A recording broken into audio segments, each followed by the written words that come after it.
Veterans Memorial Rifle Clubs, one of which is being organized in Cleveland, I understand. And there's supposed to be a movement afoot in Detroit also to organize such a club.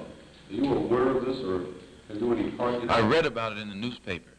Are you a personal part of it? I have not taken any personal hand in the organizing of any rifle clubs. I have only told Negroes that faced with the brutality that they've experienced in this country for 400 years, and the inability or unwillingness of the government to protect us against this brutality, then if the Negro intends to be recognized and respected as a man, he should do whatever is necessary to defend himself in the same way that whites have done to defend themselves. You have rifle clubs formed to hunt ducks and pheasants and foxes. I don't see why you can't use the same method to keep the wolf away from your door. No, I don't think there's any law preventing a man from owning a rifle or a shotgun. Well, let's get a hunting license. For what, for men? Get a hunting license for squirrels, for pheasants. Well, in areas where the government has broken down, and there are areas of this country where the government has broken down, it becomes necessary for the citizens of that area to do whatever is necessary to protect themselves. Now, don't blame the citizens. Blame the government for not doing its job. Yes, from coast to coast. I might point out that when it was announced that we were becoming involved as black nationalists in a black nationalist party, the mail that we received from coast to coast was tremendous, and it came primarily from students in college, Negro students, and even white students for that matter, in college and university campus across the country.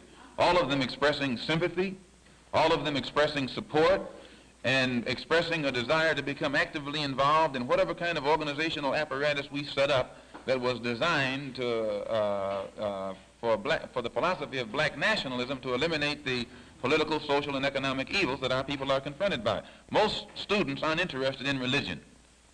This is why they've always been sympathetic to the Muslims' analysis, but not the solution, because they aren't interested in religion. Most Negroes today who go to any kind of school have become disenchanted with organized religion, and rightfully so. So they have become agnostic or atheistic, but at the same time they believe in the social action, political action, and economic action. So in our present posture, we are able to remain Muslims with the religion of Islam, but we've also become actively involved in the entire struggle, above and beyond religion.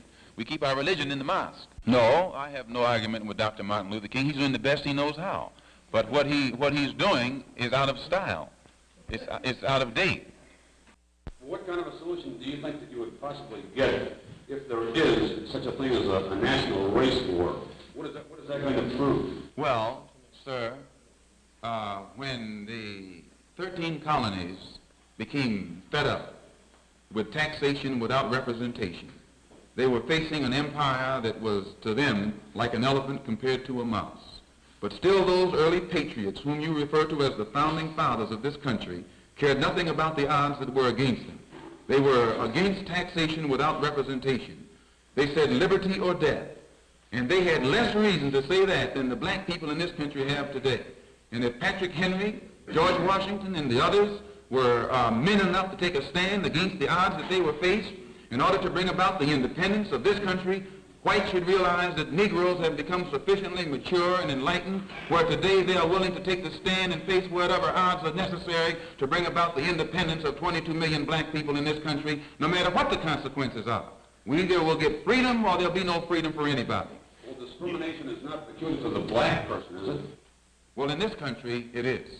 There were millions of Jews murdered in Europe during World War II, for example. Is this akin to what you're fighting or not? Sir, if I'm in prison and I've been framed and put in there illegally, and when I start crying out against the injustices that have been heaped upon me, and you start trying to tell me somebody else that you knew somewhere else, some other time, also the same thing happened to them, I'm not interested in that. I'm interested in my situation right here, right now. And America cannot justify her inability to eliminate these injustices that black people are confronted with right here in 1964 by referring to what happened in Germany or what happened in South Africa or someplace else. Let her clean up her house right now or get her hands out of other people's houses.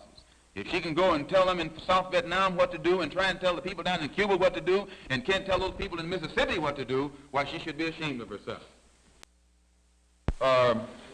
Our committing today is that they're making the Negro think that they are for integration, and they're not. And there's not an intelligent white man in America who's for integration. Not an intelligent white man in America who's for integration.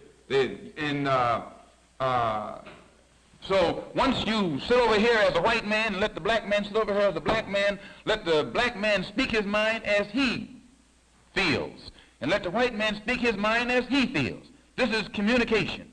Once you communicate with each other on a black and white basis, then you can put the facts on the table. We can find out what each other like and what each other doesn't like and get some kind of solution.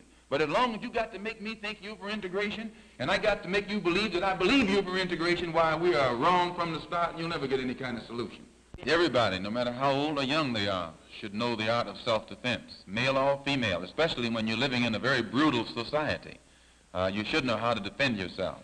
And anybody who teaches Negroes today to turn the other cheek is actually committing a crime. Anyone who teaches Negroes to love those who hate him is actually making the Negro go contrary to the law of nature and making the Negro go contrary to his own intelligence.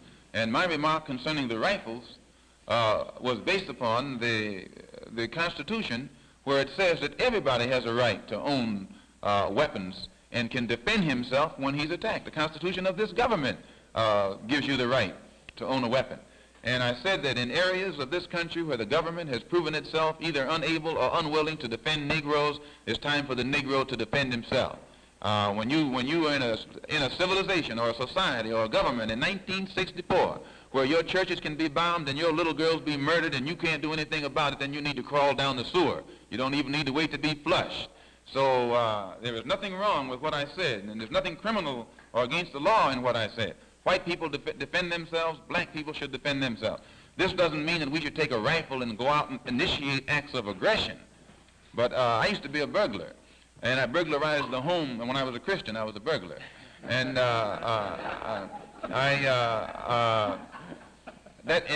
that capacity, I was able to enter the home of many white people. And never did I enter a home where there wasn't a rifle or a shotgun. They've been armed a long time. So this is why they're so upset when they see you telling the Negro to get the same thing that they have. Just get a rifle and a shotgun, but don't attack anybody with it. But if anybody makes any kind of move whatsoever to violate your property or the lives of your family, you should die like a man, no matter what the odds against you are. Life. But they take the Negro and disarm him of his intelligence by telling him to turn the other cheek. He should be peaceful. He should be law-abiding. But at any time anybody tries to make him the victim of brutality, he should retaliate with the maximum force at his disposal. No matter what the odds against him are, he should retaliate.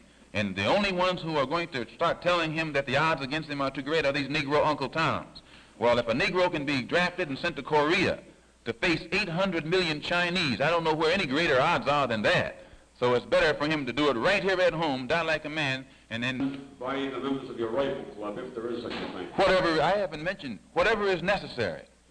I'm flexible, and they should keep flexibility. Whenever the government hasn't done its part, then it's up to the people to do their part. Where has the government not done its part? Let's put it that way. The church was bombed in Birmingham. 4 little girls were murdered. Where are the murderers? Medgar Evers was shot in the back. Where is his murderer? Emmett Till, Charles Mack Parker, and 2 little boys were shot down right after the church was bombed. All of this happened right after the March on Washington. Where was the government? All the government did was send a football coach down to look into the matter. No, the government has broken down. So the Negro who today is saying he's going to retaliate the burden shouldn't be upon us. The burden is on the government. Let the government do its job, and then it won't have to worry about things getting out of hand. Well, don't you think that the police departments of this nation actually did try to find out who bombed the church? No. The police were probably in cahoots with the bombers of the church. In what way? In whichever way it was necessary to bomb the church. Evidently, you aren't familiar with Birmingham. It was policemen who were sicking dogs on the babies. It was policemen who were drowning the innocent little children with water hoses. It was the policemen who were using cattle prods on innocent Negro demonstrators. So the policemen in this country are the ones who are responsible for the brutality and the violation of the rights of the persons who are demonstrating, trying to get some kind of implementation of the Supreme Court desegregation decision. So the policemen themselves have become guilty of violating the rights of the people. So what are the people to do? Call upon the same ones who are victimizing them to protect them? No. They have to protect themselves. Excuse me for raising my voice. They have to protect themselves. But I get excited when a white man becomes so concerned over Negroes defending themselves. All the white man has to do is stop brutalizing the Negro, and then he doesn't have to worry about the Negro doing whatever is necessary to defend himself. It's enough to get you excited.